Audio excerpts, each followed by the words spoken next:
Hey, this is Ben. And Colin. And we're talking about systems. Card counting systems. The Card question counting systems. that we get a lot is, why are there different card counting systems? So, why are there different card counting systems? There are different card counting systems because there are a lot of different ways to keep track of low numbers, high numbers. There's also a lot of not winning card counting systems. It's kind of like Coke and Pepsi, and like, what's that off-brand, like OK Cola? You know how you get people, they're like, oh man, I really love Coke and I won't drink Pepsi, and there's people that are like, oh, I really love Pepsi, I won't drink Coke, and then there's people that drink OK Soda. There's all sorts of different card counting systems. A lot of them, honestly, are just based on different people's preferences. Yeah.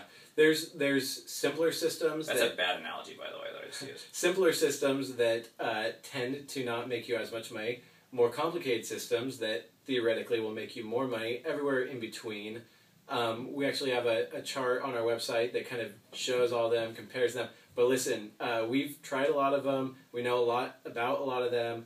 What we've always trained in, what every major card counting team that I know of for the last 20 years has used, it's called high-low, because it's kind of the sweet spot of effectiveness without being so complicated that your brain's going to explode and you're probably going to be making so many mistakes because it's so complicated you're not going to win anyway.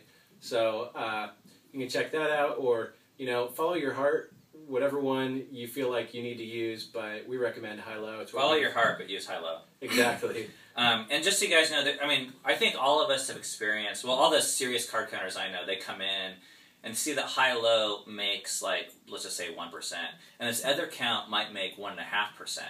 But it takes almost another 2 months to learn and has all these other complications, but we're all like, oh man, that 0.5%, that'd be so great to get, right?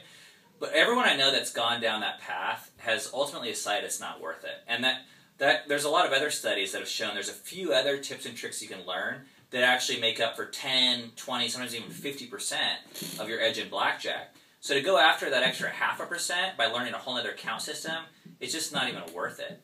So, in our opinion. In our opinion, but everyone else's opinion too. So, really, you guys, just save yourself the trouble. Most all the literature is done in high-low, unless you're like one of the top 5 blackjack players in the world, which would mean you probably wouldn't even be watching this video. High-low is for you, and we've tried the others, but I'd say after you've won your first $1 million, maybe it's time to do something a little more complicated. But it wasn't even for us. It wasn't for us. After we won our first $1 million, we still stuck with high-low. So if you want to learn the high-low counting system, we can teach you on BlackjackApprenticeship.com. We have a whole training course on how to do that. Hopefully you've seen it already, but if not, go check it out. So I'm Ben. I'm Colin. And we'll see you on the site.